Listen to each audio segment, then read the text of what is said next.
When winter comes and the big flakes are tumbling softly as features from a measured sky, it's time for Christmas. It's time for magic. Children always ask me to tell them something. I remember many things. And of course I remember the most remarkable event, the grand story, when we ripped up the ending, and the rules, and destiny, leaving nothing but freedom and choice. I'm going to tell you a Christmas tale, a story which happened long, long time ago.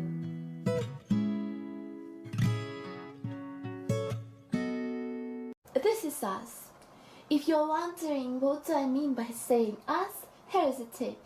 Us is a pronoun used to describe a group of people that includes the speaker and at least one other person. Do you see a group of people here? Great! This is us. We met each other at MRSU, where we all study languages. But this is not the reason why we are here with these damn faces of ours. We're here because we have tickets to Great Britain in our pockets, and we're going to spend our Christmas holidays there. As you can see, we felt more than just excited about it. We were over excited. Everything was great except for our flight, which was delayed. What do you usually do when you feel something extraordinary is overflowing you? Try to act normal when everything burning inside you. Capture these wonderful moments. Turn to something more maternal. Anyway, everyone agreed on telling horror stories and breathtaking English legends about ghosts, witches, and evil spirits. Meanwhile, our flight was delayed again and again and again and once more. Horror legends were going to the ends, and we were softly falling asleep. And our flight was delayed again, and again, and once more. Again. Suddenly everyone was awake, feeling that his ears are bursting. What? A sound of alarm clock. Alarm clock! Lesha brought the alarm clock. As we were trying to come to our senses after sweet good morning sounds of her Soviet alarm clock, Siraja told us a piece of news. It was the 25th of December, the Christmas.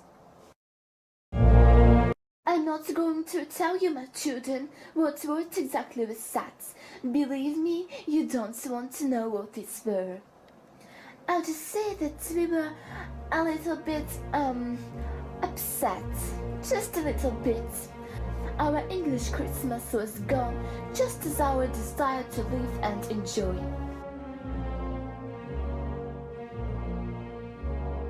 Sirosha finally said that he'd got enough of that and went for a walk. We were just like, okay, whatever.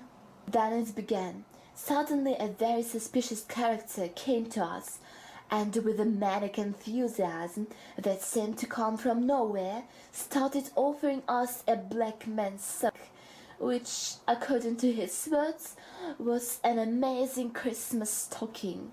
Despite all his eloquent skills, no one really wanted the sock. Vanna even tried to tell him that he actually had one of his own. And then, really not sure how to describe this, he took a wand from his pockets. Everything started to spin and bang! He turned us into socks. No fun! We were human students. We all had our lives and the exams coming, and by the time we had nothing. We were a bunch of socks laying on the bench, laying and not having a possibility to pronounce a single word. Tell me, have you ever considered what do socks think? What do they really want? Do they care about the new president election? Do they feel a touch of a butterfly sitting on them? Do they get upset when someone puts them on his dirty feet? They do. After a while came Siraja. I'd say he was pretty surprised by seeing some guy sitting on the bench where used to sit his friends with a bunch of socks. "Where are my friends?" he asked. "And the wizard?" Yes, that was a very ancient wizard named Mr. Abroperus. Told him that his friends didn't respect the Christmas spirits and were sad in this magic night. That's why he had to punish them and throw them into socks. Seriously was, well, he was surprised. But without any hesitation, he immediately threw the sock he was holding into Wizard's face and told him to bring them back.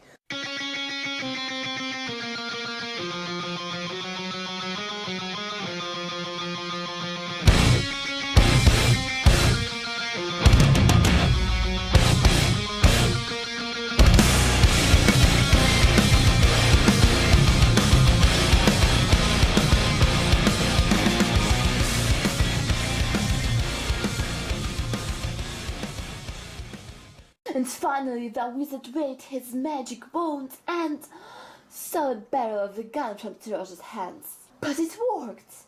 Seroja asked to bring us back again, and the wizard agreed, but only if we promised not to be sad in Christmas night anymore.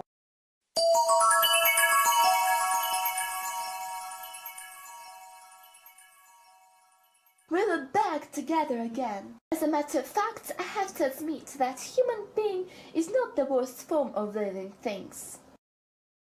And you know what? We actually understood that the wizard was right. One shouldn't be sad on Christmas night. It's not a time for sorrow, it's time for magic, for miracles. It's time to begin a new life, full of happiness and laughter, smiles of your friends and merry songs.